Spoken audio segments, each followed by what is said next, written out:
All right, let's get started.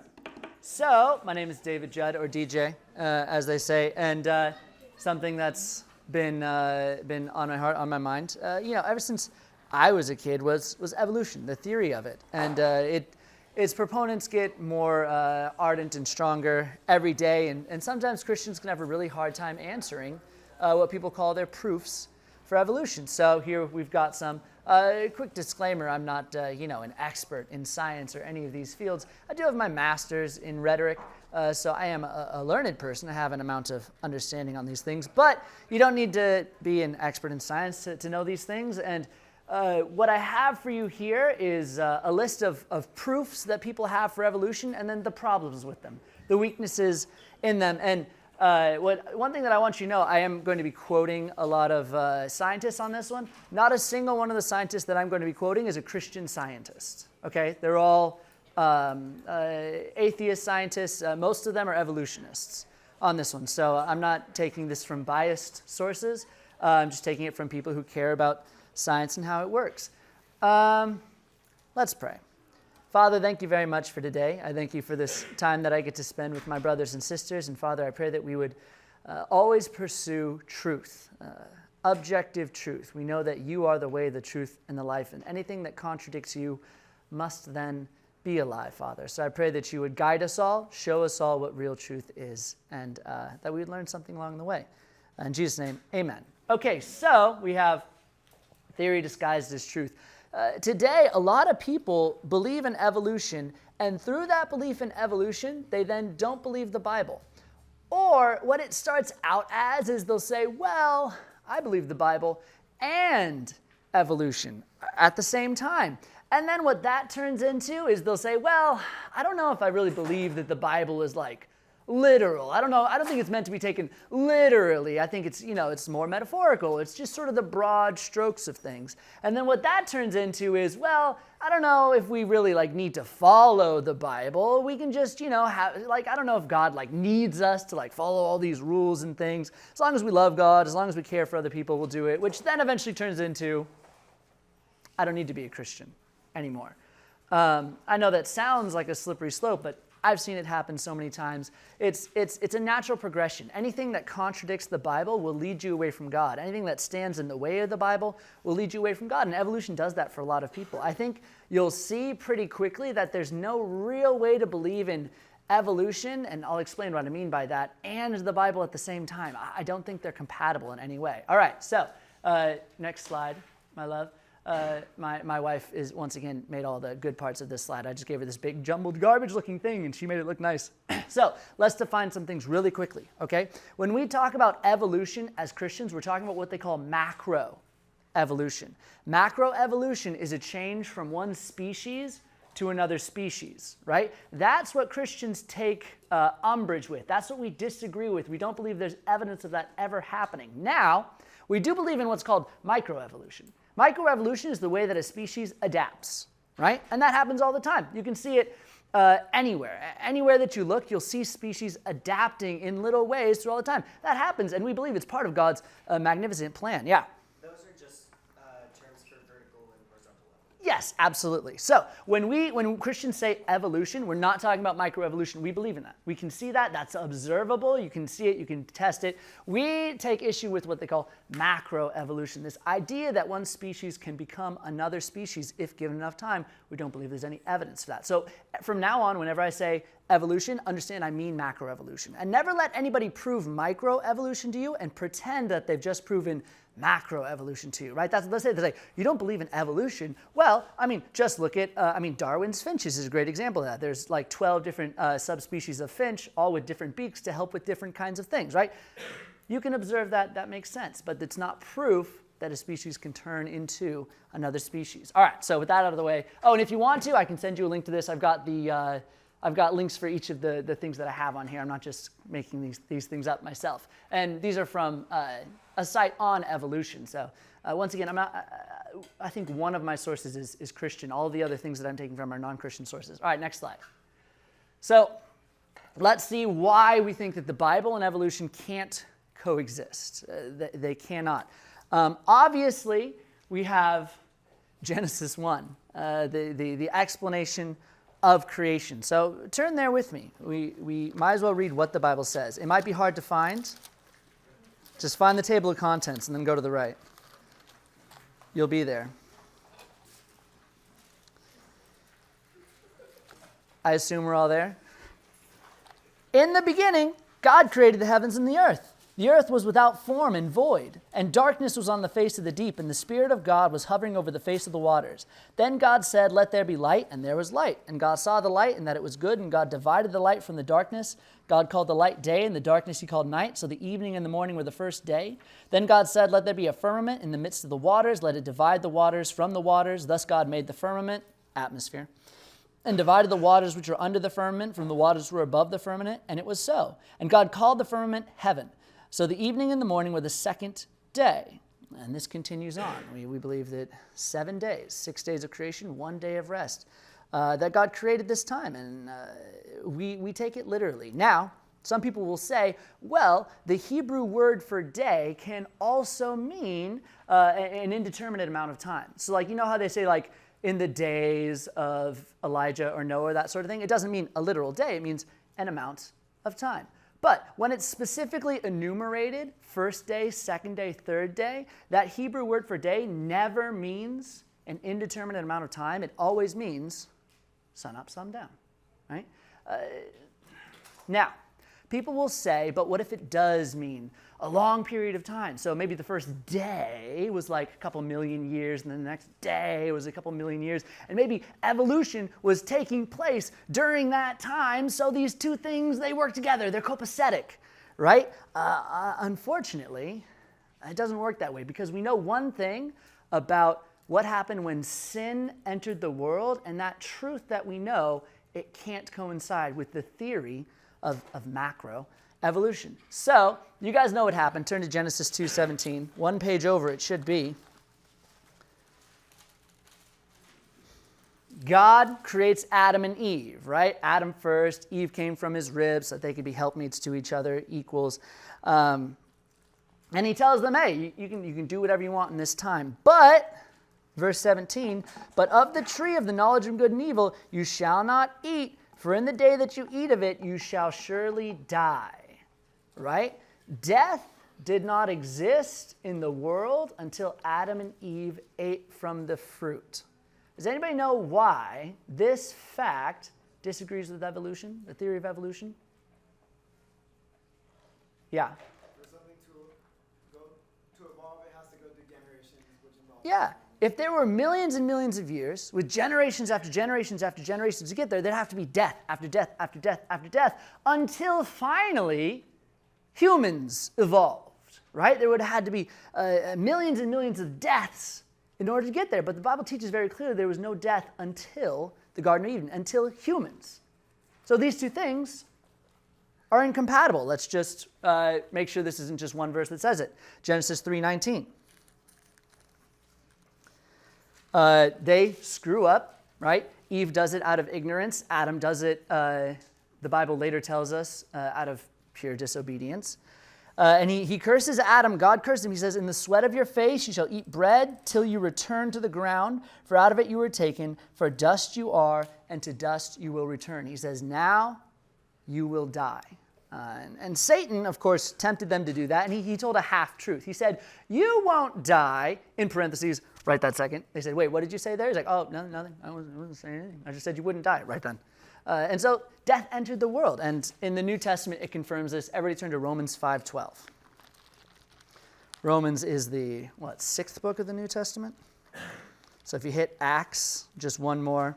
And if you hit 1 Corinthians, you've gone too far. Romans 5:12.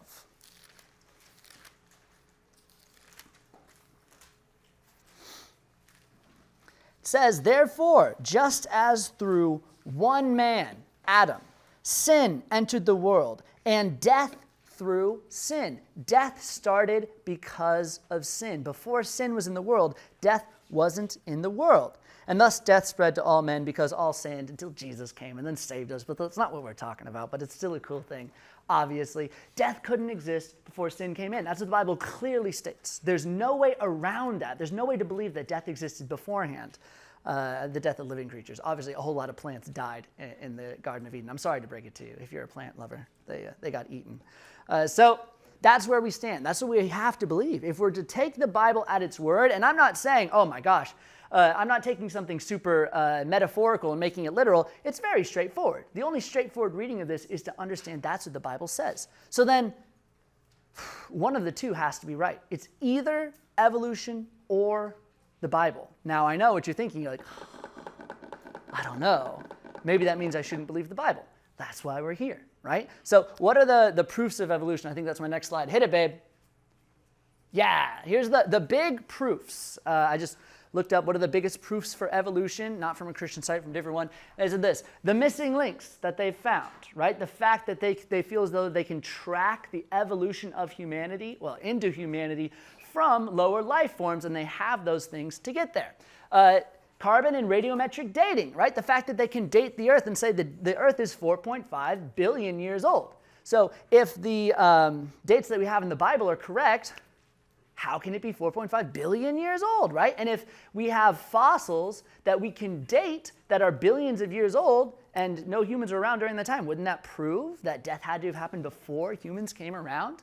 The fossil record, which is kind of the same thing as radio, it's somewhere in between the two things. The fact that the fossils aren't out of place, right? It starts with the lowest life forms, then it gets more and more and more and more and more and more until finally there's human fossils with like iPhones or something or another. There's vestigial body parts, the idea that there's parts of your body that you don't need anymore that you've evolved out of, right? Like your appendix or your coccyx or tailbone, sorry, is a better word for that. And then there's similarities in structure between species. I don't know if we're going to make it through all of these. If we do, we'll do question and answer time. Of course, you can ask questions while we're here, but if we make it through everything, we'll do it. I sort of have it from strongest to weakest, so if we don't make it to the last ones, it's not a big deal, right? But the idea that all mammals have basically the same structure, right? Even whales, if you look at their fins, it looks like a little hand with little bones sticking out there off the side, right? So the idea is we all came from the same first creature and then just evolved differently into other things. So these are the main proofs, and a lot of scientists hold them very highly, and they would say this is our best belief, our best guess, our best theory is to say that everything evolved from single things. So let's go one at a time. Hit them with the sauce, babe. Very good. So, missing links to begin with. Here's our wonderful gentleman. One thing to begin with, so there's the idea that we started as monkeys, right? And then whoop, whoop, whoop, whoop, whoop, whoop, whoop, and then we ended up all the way over here. You know what's funny about this, just to begin with? Monkeys, still around. Us, still around. Everything in between, extinct. Weird, right? Isn't that a strange thing? They say, well, they're extinct because we're genetically superior to them, so we drove them out of life, which is funny because why didn't that happen to monkeys? Why are they still around? But all of these guys, every single one of the other ones between us and them, gone. It's like, doesn't make sense. Could have been random happenstance. I don't know, but let's get into it. It starts with Australopithecus. Get it, babe. Right. Australopithecus. We start with Lucy, right? This is Lucy. Here's the artist recreation of her. She was teeny tiny, right? Little old tiny itty bitty monkey lady. Had babies and all that jazz. And so this is what they say she looked like. Here's what they found. You'll notice it takes a lot to go from this to this, right?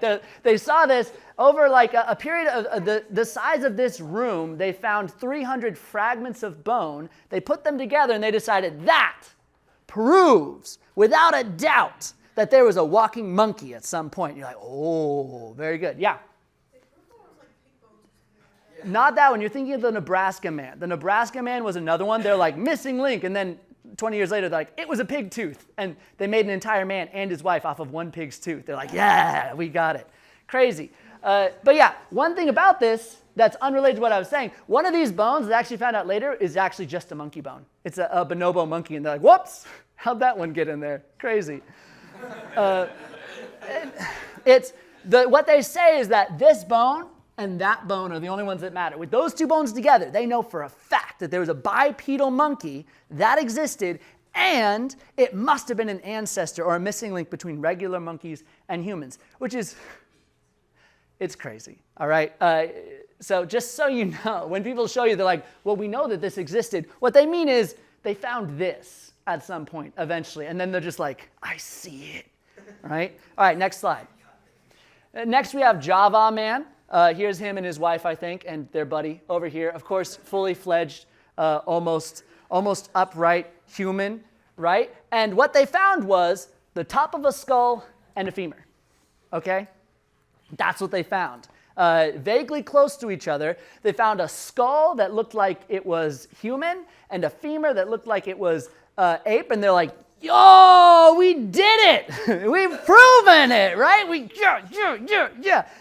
Maybe you'll notice there's not a lot here going on. And there's extreme debate in the atheistic, evolutionary believing scientific community on if it's not just one of them is human, the other one is monkey. Even though Java Man is one of their best instances, I chose Lucy and Java Man because they're two best examples of missing links that they have. There's a couple others that are close, but we don't have time to go through all of them. And this is the best that they have, is two bones that a lot of them are like, I think it's actually just one's a monkey and the other one's a human. It doesn't really work. But, I mean, I went through all the effort of finding these pictures, so you might as well look at them. All right, next slide, babe.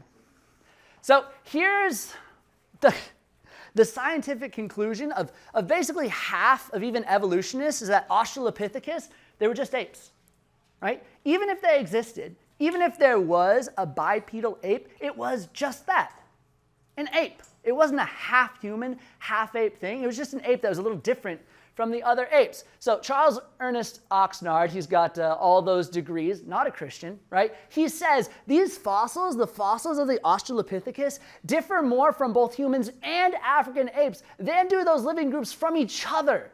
The Australopithecus are unique.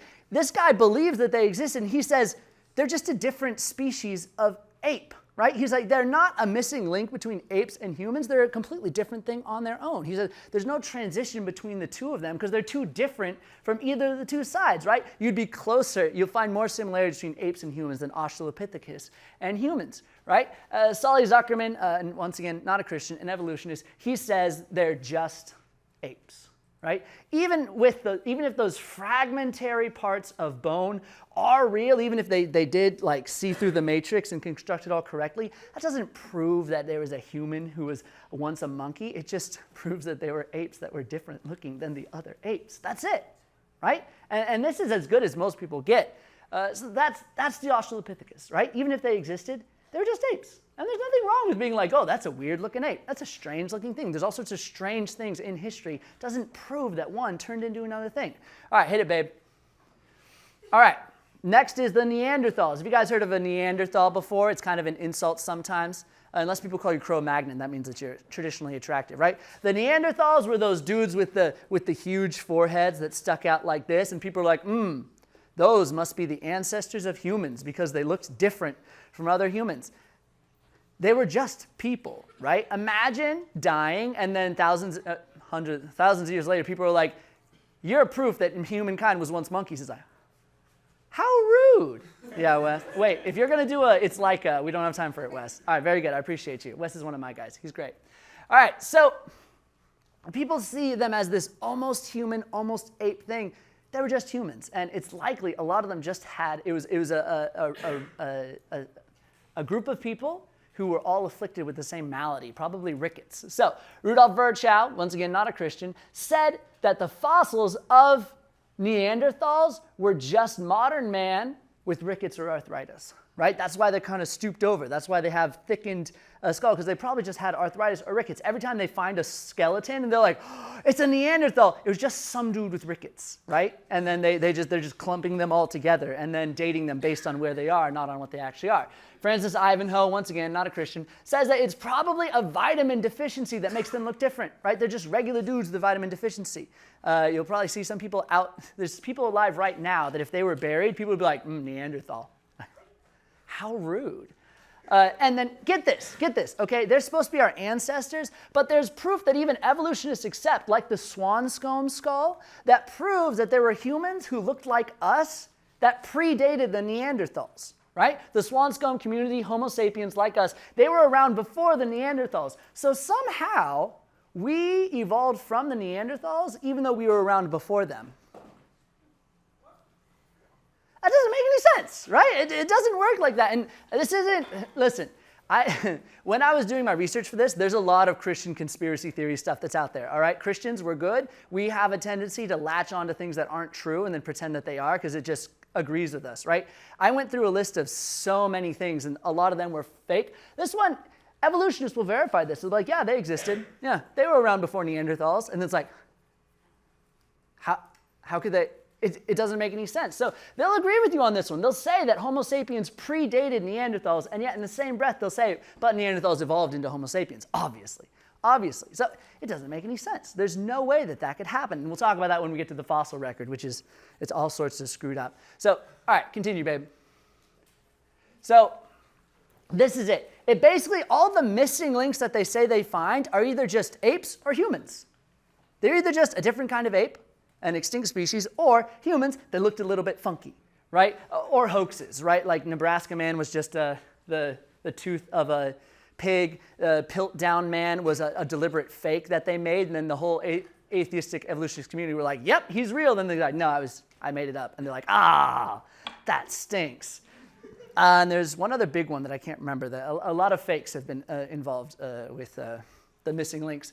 So Sergio Almestismo, once again, not a Christian, he says that there's a complete disagreement about experts when it comes to missing links, is what he says. He's like, none of the evolutionists can agree. And those discrepancies are caused by conflicting evolutionary signals among living and fossil hominoids, indicating rampant homoplasy, independent evolution causing false homology, and are further complicated by the highly incomplete and fragmentary nature of the hominoid fossil record. He says, us evolutionists, we can't agree on this. None of us can agree what actually became a human, what didn't become a human. They're constantly cutting them out and adding them in, and well, this is a new one and that's a new one, because they just don't have enough to go on. That's what he said, incomplete and fragmentary nature of the hominoid fossil record. Esteban Sarmiento, he says, Australopithecus ramidus, which one thing that they called a missing link, a million-year-old Pliocene fossil hominoid, is reported to be an exclusive member of the human lineage post-African ape divergence, a hominid in the classic sense. Sufficient support for this claim, however, is lacking.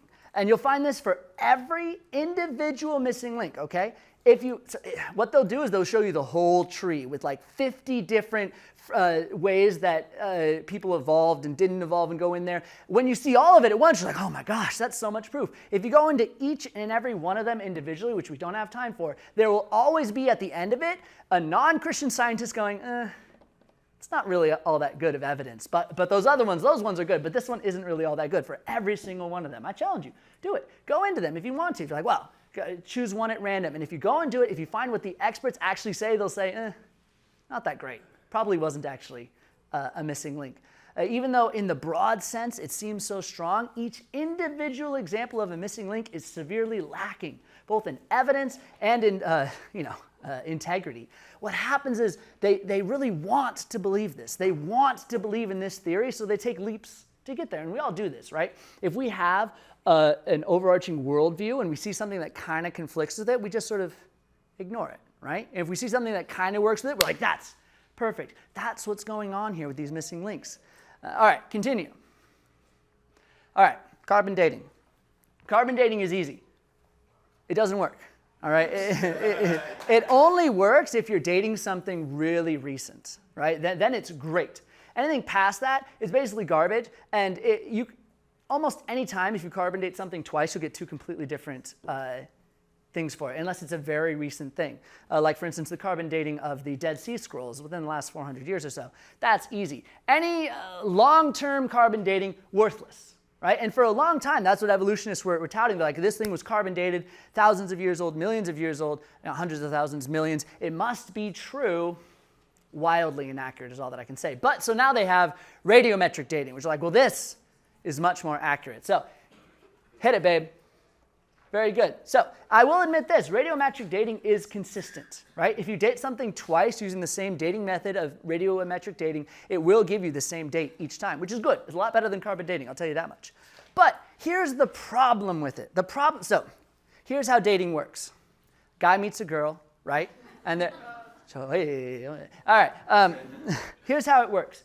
What they do is they figure out presumably the age of an atom or a chemical.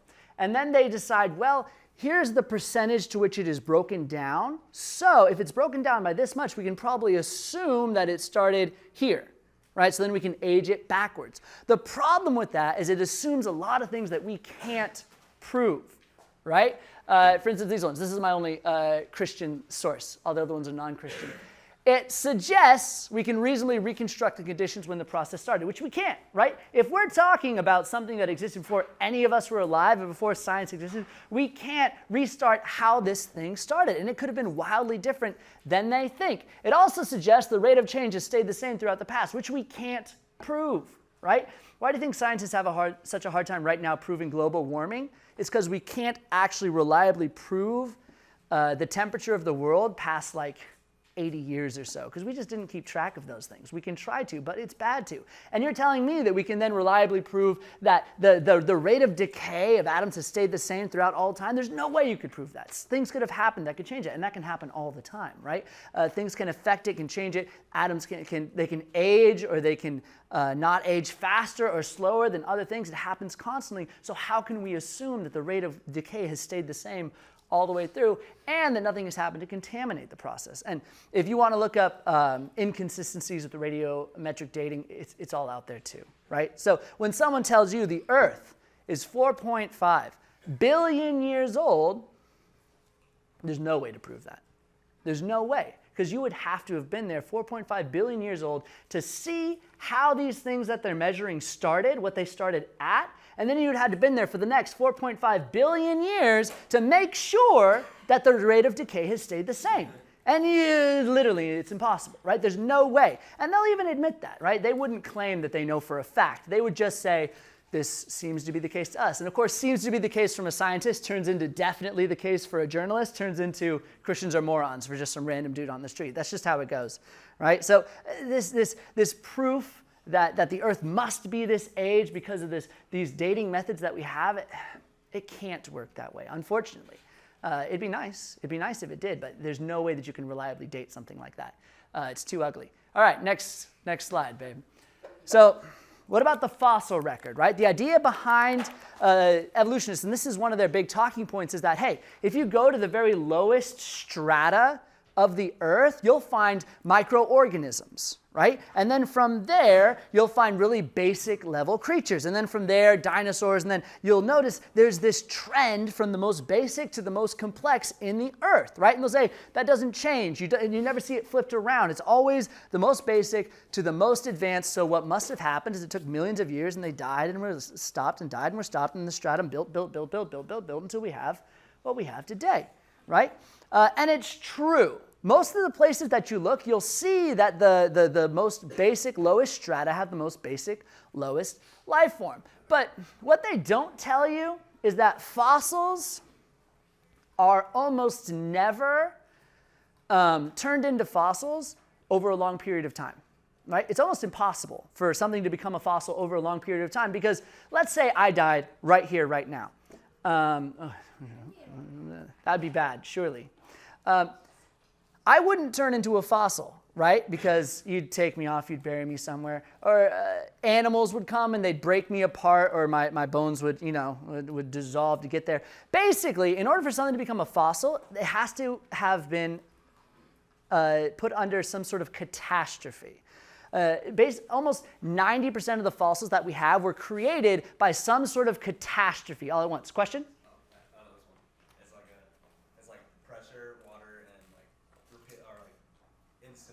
Yeah, in fact, it has to be, right? If it takes a long time, there will be no fossil, right? Because the fossil will have been spread out, broken off, and gone through. It has to happen almost instantly, yeah.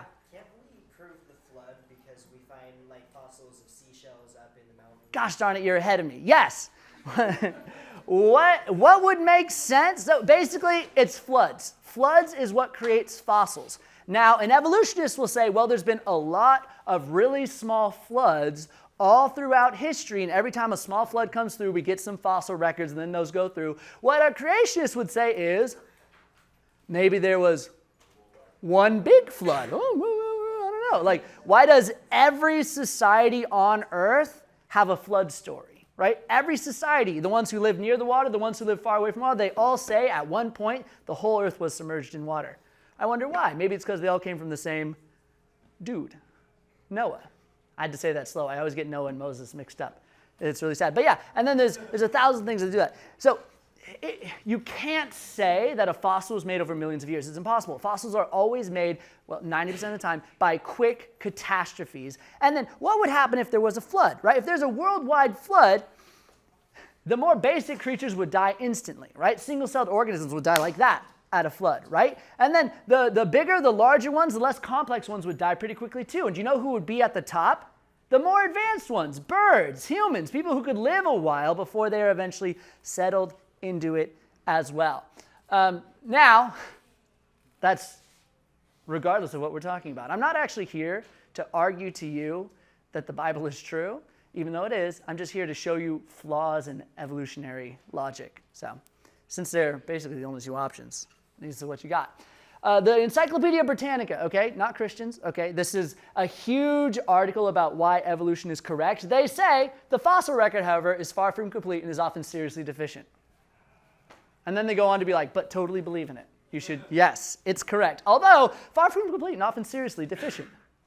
It's crazy. Herbert Spencer, once again, not a Christian, says, it is an established geological doctrine that sedimentary strata are liable to be changed more or less profoundly by igneous action. We have no evidence which puts a limit to the period throughout which this formation and destruction of strata has been going on. That's it, right? They say that you can tell the age of something by the strata that it's in, but Herbert Spencer admits that's impossible to tell, right? What happens when an earthquake happens? Shifting of the rocks and things. The fossils go, whoa. It's like, dang it, how'd that one get there? Whoa, oh no, that one's there right now. And it's always moving around and shifting and going, and he says there's no way you can actually prove the date of something by what it was in, right? It turns into this circular reasoning. If they find a strata with certain fossils in it that they know is from a certain time, they're like, that strata comes from that time. And then if they find another strata with that has different fossils, they're like, those fossils came from that time. Yeah. And it's like, wait, are you dating the fossils or the strata or the fossils? It's weird. And here I have a list, okay, of 200 examples of fossils that are not in the order that evolutionists say they should be in. Right? And we're not talking a couple thousand years. We're talking hundreds of thousands, millions of years out of where they should be. Now, what do evolutionists do whenever they see this? They say, oh, that thing has clearly been around for way longer than we thought.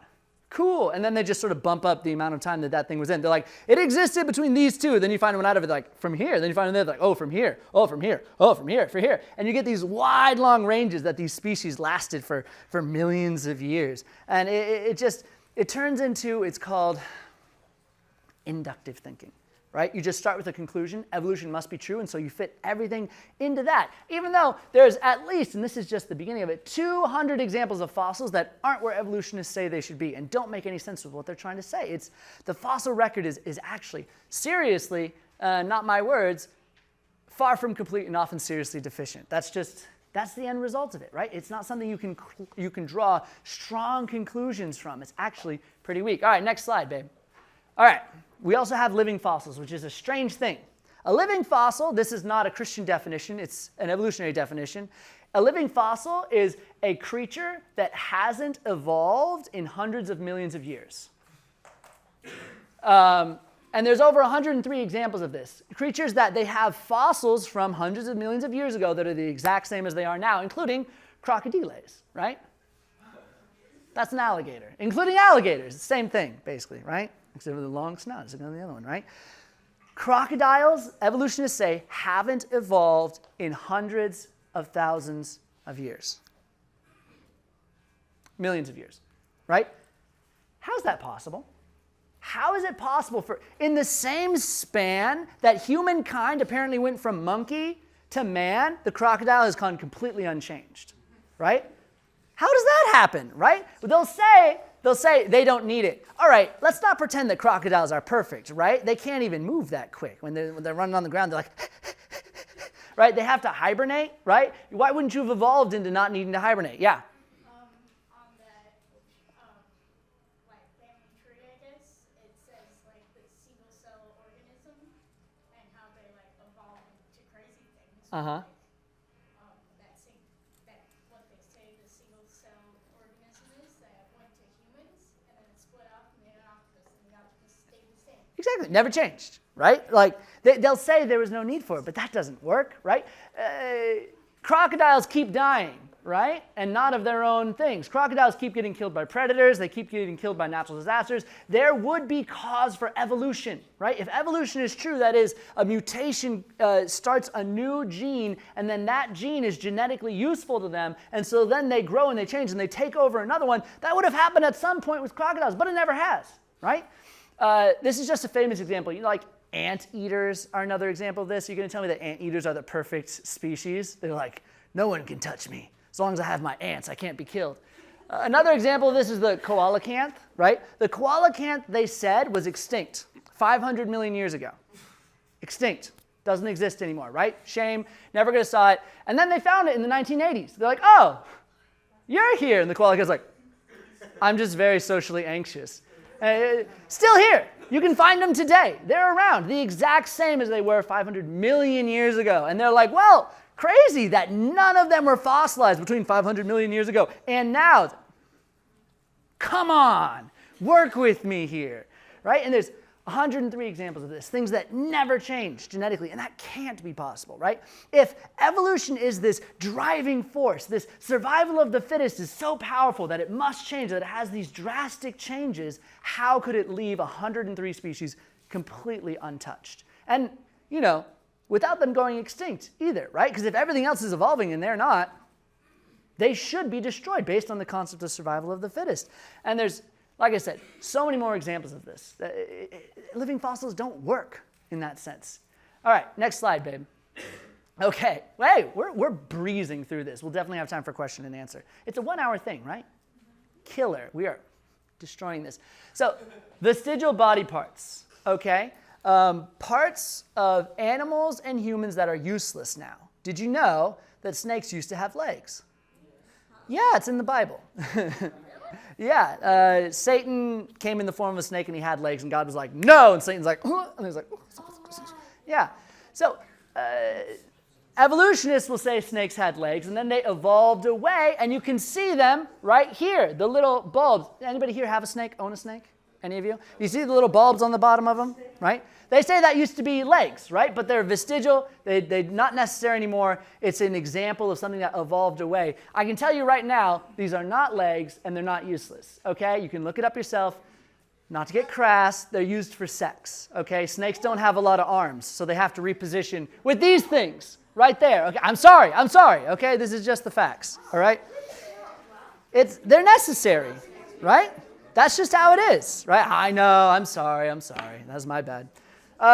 Your appendix, right? Evolutionists will say there is no use for your appendix. It has no purpose. It used to have a purpose, but we evolved past it. Let me tell you, as someone who got mine removed, all right, because it exploded and I almost died. I know, yeah. You need the gall-darn thing, all right? And if you talk to evolutionists, they'll say it's useless. Talk to someone who's an expert on the appendix, they'll say it's really helpful because it promotes positive gut health through the creation of positive bacteria. What your appendix does is so when your bacteria passes through your system, it'll get stuck in your appendix. Your appendix will cultivate it for a bit, send it back into your body, and you'll be more likely to get healthy, which can sometimes be a problem because if you have a ton of bacteria in one place, and then let's say, for example, you live really unhealthily and it gets blocked and then it gets huge and explodes. Yeah, that was me. It's bad, okay? So it's super useful. It's very important. It's a part of God's design. Or the tailbone, they'll say. The tailbone, you know what your tailbone used to be? It was a tail back when you were a monkey, and then for some reason you didn't need it anymore? How does that work? You're going to tell me my life wouldn't be better without a tail? Forget about it. I'd be scrolling through my phone with my tail instead of my hands. That'd be a great time, all right? But they'll say, so your tailbone, worthless, pointless, right? Guess what? Absolutely not the case. A ton of your nerve endings that go through your body end on the tip of your tailbone, right? It works as a balancer between your legs. If you get your tailbone removed, you'll have a really hard time walking and balancing. It's super necessary. Shocker, being a part of your body. And this is for everything that they'll call vestigial is not. There is no part of an animal's body that is useless to that animal. Everything was created by a designer, right? And it's Not a single thing, all right? If you listen to an evolutionist, you'll be like, oh yeah, I guess that makes sense. Yeah, Wes? How does hair help? Your hair keeps you warm.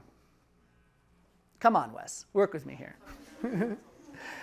All right, next slide, babe. Okay, convergent evolution. This one's really straightforward. Oh, shoot. I forgot to talk about why this is important. All right, we'll wrap up with that.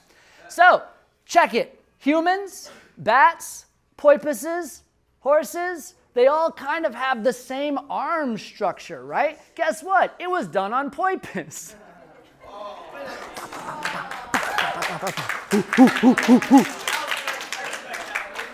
Got it. All right. This one's easy, right? It could be that they all evolved from the same thing, or it could be they were all designed by the same person. And he's like, I like that. Going to use that a couple more times. That's just as likely to be one as the other, right? It's this one. This doesn't actually work as an argument against God, or honestly for evolution. That's all our slides, right? All right, very good. These are the best examples, the best evidences of evolution. And there's so much more that I researched, but I had to condense it down to an hour, right? There's so many other things that we could talk about. There's so many other examples of human fossils that are around during dinosaur times and things that we couldn't talk about. But why is this important, okay? Why does it matter what you believe, okay? The reason that I thought of this was when Chris is so good at coming up with themes, and he's also an amazing designer and a great teacher, great guy, attractive man too. All right, we'll get past it. All right. When he said wolves in sheep's clothing, the first thing that I thought of was evolution, right? Because it seems so innocent. It's just scientists being like, based on our data, this is what happened? That seems fine. What could be wrong with that, right? What could be wrong with chasing after science? The problem is that when science disagrees with the Bible, horrible things happen, all right? In your life, you've got two choices. You've got God and you've got not God. And whenever you choose not God, there's always terrible repercussions. Not because it makes God angry and he punishes you for not choosing him, but because you can't choose not God while still having the blessings of God. So what happens when you tell people you were an animal and you're the same as an animal? I'll tell you what happens. Did you know that in Mein Kampf, Hitler's manifesto, he talked about Darwinism? You know who he said was the lowest life form, evolutionarily speaking? Jews. Do you know who was next on his list? African Americans, gypsies. And then from there, I know, you guys are like, well, the gypsies, that's different. I'm kidding. After that, handicapped people, mentally challenged people, all of those people were on his list. He was going to kill every single one of them. Why? Because he had it in his head that white dudes with blue eyes and blonde hair were the farthest from animals possible. There's one right here in our midst. Right? He had it. He heard it scientifically proven to him that humans are animals, and the closer you are to the apes, the less of a human you are. And he said, that's enough for me. Right? The Columbine shooters, right? In their manifesto, they said we're nothing but animals. If you tell people, if you raise them on the belief that there's nothing that separates them from animals except for time, then what comes next is nihilism.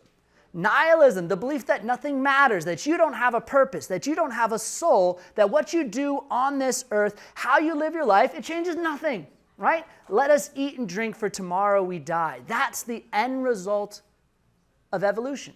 And that's why it's so popular, because the devil knows that's what it leads to. It's not harmless. It's not this harmless pursuit of truth. It's a denial of God, and it's led to so many horrible things that have happened. I mean, don't even get me started on the concept of eugenics. Never mind, we've got time. So eugenics is the belief that we should stop certain people from having kids, because we would cut off all of the, evolutionarily weak genes, and only the really evolutionarily strong genes would be able to continue through, right? Logically, from an evolutionary standpoint, very smart. Yeah? Why wouldn't you do that? Well, because it's morally reprehensible, because it's a horrible thing. But if all you believe is that you're just animals with more time, then why wouldn't you believe that? Why would you believe that human beings deserve love, deserve kindness? Why would you believe in a God if all we are is blind chance and a long amount of time? That's the wolf hidden in the sheep, right? The end result of evolution is nihilism, a belief that there's no point, that there's no purpose in things. And that's why this matters. All right, any questions? Anybody? Anything else that you've heard? Yeah, Caleb. Isn't the, like going back to the Lucy fossil, isn't that true for pretty much almost all of the dinosaurs that we have in our books and all that we learn about in school? They have like one or two bones and they're like, this is what that looked like. It was a giant turtle. Almost all of them. They're like making up animals like, if it's like C.S. Lewis with centaurs and fawns and stuff like that. Yeah, definitely, especially the feathered ones. That's so annoying to me. Every time they find something old and feathered, they're like, that was a dinosaur. It's like, no, just an old bird, right? Why is that so hard to see? It's just a bird that's old. Yeah. About carbon dating. Someone trying to prove the carbon dating theory wrong, give a scientist a rock that like he just picks up in his backpack, and they said it dated back to like billions of years. Yeah, so and this is why nobody believes in carbon dating anymore. They'd come in, they'd be like, hey, I just found this rock. They'd be like, oh, it's from this age. Then they'd come back and say, hey, I found this rock next to a fossil from this age. They're like, that's crazy. It's the same age as that fossil, right? It's just they put it in where they want it to believe and not what it does. Yeah? Did you hear about the soft tissue found in dinosaur bones? I just heard about that. I haven't had time to look at it. Super cool. Side note, we're going to get Jurassic Parked at some point. There's no way humanity can stop ourselves from cloning that thing at some point. But yeah. The thing is soft tissue like decays extremely fast. Yeah. It couldn't have lived for billions of years. There's no way. Yeah, absolutely. All right. What? I love Kent Hovind. Kent Hovind's great, except for one thing. Kent Hovind is so funny. He's like creationism, all sorts of good stuff, follow the Bible, then just like, and don't pay your taxes. It's like, what? Anyway, he went to jail for not paying his taxes, but he started a prison ministry in jail. He's out now. He's good. He pays his taxes. Kent Hovind's awesome. I love him. Yeah.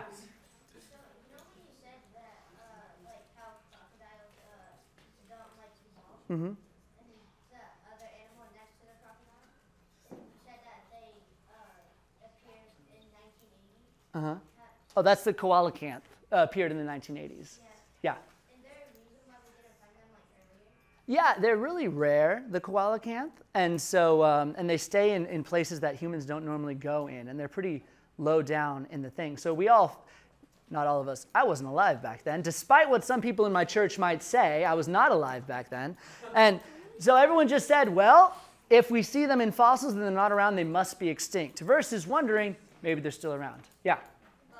Don't they, where they base it like on the rock layers, isn't it circular reasoning? Because they say that the rock layer is based on the fossil, but then the fossil is based on the rock layer? Yeah, and there's basically no way to disprove the age of a rock layer if you want to. Like if you're like, whoa, there's a fossil in here that's way out of it. They're like, dang, I can't believe that creature lived that long. And you're like, come on. It's a disprovable theory because it's circular reasoning. Yeah?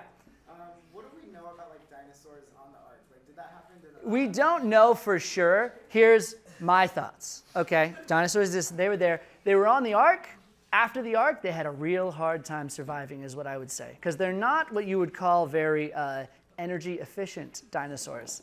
They're not big on that. So I would say they probably didn't live that long. Yeah. Like, if you look at the skeleton of like a brachiosaurus, giant, massive like dinosaurs, their nostrils are the same size as a horse. And if the firmament, like from before the flood, like allowed for triple the oxygen, like what was scientifically proven, like it would allow for like triple the oxygen and everything, they wouldn't need as big like a respiratory system. Yeah. So after the flood, they probably just suffocated. Yeah, you could have these crazy big things that you couldn't have afterwards. Yeah. You need to talk to Kevin Conner. He's just like educated. He's Yeah? the next speaker. He's at 4 o'clock. That's awesome. He could answer your question. I'm excited about that. Was there somebody else who had their hand up over here? All right. What's your hair care routine? My hair care routine? All right, here's what happens. In the morning, I do this. Done. All right, you. So basically, there's this species of octopus that wasn't found forever. Yeah. And basically, it was called the mimic octopus, and it mimics stuff. And I was just thinking, like, it wasn't like evolution or anything, but it just like stayed. Yeah, it could just do it. All right, there's one other person who had their hand up. Who was it? Was it there? I saw you around here somewhere. Nobody? Listen, I know we're all like we're all having a great time being sounding boards, but if you're a skeptic and you've got a question, don't be afraid of that either. And we're not going to get mad at you. We're not going to be like, "How dare you?" We'd love to talk about it. Yeah. So how long do you think like from creation to now, like what? Me personally, if you take the Bible literally, it's around 6,000 years-ish or so. And I don't see any reason not to believe that myself. I don't see any strong evidence that contradicts that. So they're way off. Yeah, unfortunately. Like I said. Yeah. Has there been like very old human skulls found? Oh, yeah. So I said we didn't have time to talk about it, but let's talk about it. There's been a ton of examples of human evidence found way later than it should be. There's even examples. Now, if you ask an evolutionist, I'll tell you their side of this. There's footprints of human footprints in dinosaur footprints. You can find them. I didn't put them on there because they're a little bit disputed, but they're really good. In fact, I should have put them on there. You can see them yourself. Dinosaur footprint, human footprint. Now, what the evolutionists would say is somebody carved that there, right? So they carved the human footprint into the dinosaur footprint. But the thing is, you can do, so they carved it out. They got the whole thing out of there. And you can do a scan of it, and you can see that the area underneath the footprint is pressed down, right? Which you couldn't do if you carved it afterwards, right? Now, what evolutionists would say is they'd say it's just a three-toed dinosaur that just kind of really looks like a human foot, but clearly it can't be because humans weren't around during that time. There's also examples of human footprints in really long things that, once again, evolutionists would just say they're really weird-looking dinosaur feet, but you look at them, you're like, that's a human foot. And they're in places where you couldn't carve them in because it's so hard to do. There's a lot of examples of human skulls found in places where they shouldn't be. Evolutionists would just say they were buried there later. But the thing is, the strata above them are undisturbed. So how's that supposed to happen? So yeah, we do have a lot of examples of that. What I chose here was stuff that even the evolutionists will say, yep, that's totally true. So that's what I stuck with. But if you look at the stuff that they'll disagree with that still seems pretty true, it's in there. Yeah? So going back to what you first started with, one thing that dawned upon me is could the death be like spiritual death? Because we obviously know that the plants and animals had to die so that the humans could eat, and even so that the other animals could eat, and we know that obviously that's how Yeah. they get energy. I totally know what you mean. And yes, plants did die. Actually, no animals died in the Garden of Eden, right? I don't have it right here, but in the millennial reign of Christ, no animals will die either. It says the snake will eat dust, the lion will eat grass. In God's original creation, no animals ate each other. I'm not saying you should be a vegetarian. I love meat too. But in God's original creation, none of the animals killed each other. None of them ate each other. They all just ate vegetables. So there was a lot of death of plants, but they're not sentient life, I would argue. So great thought, great thinking. Do you think that any of the human fossils, like skulls and stuff, found could be people that were in the Bible? Like, we don't know what happened to Cain. Like, we don't know. Oh, yeah. Oh, definitely. No, probably they're around there somewhere, right? Who knows which ones they are. As long as this conversation doesn't end up talking about giants, we're all good. Yeah? What's that? Great. So this is just theory. What was your name in the white hoodie? He's on his phone now. Jesse. What Jesse was talking about, when we read in Genesis 1 how it said there was a firmament above the sky, the waters were separated from the waters, right? A lot of Christians believe that there was an extra layer of water around the earth, right? Which is where the flood came from. Because, right, how's the whole earth supposed to flood with the amount of water that we have on the earth? It doesn't make sense, right? So there was water created around the earth, which was a firmament, which would have done two things. A, it would have made a super oxygen-rich environment, and then B, it would have protected us from the radiation of the sun. Because, as you know, 90% of aging is the sun doing those things. So with a larger firmament and a higher time of that, people would live way longer. And you'll notice, after the flood, people started living less and less and less and less until we get now with where we are, which we're actually slowly starting to live longer than we ever have because of science and those sorts of things. But that's what we believe. There was a firmament around the earth which blocked us from those things. Yeah, Wes? Giants. Nope. You.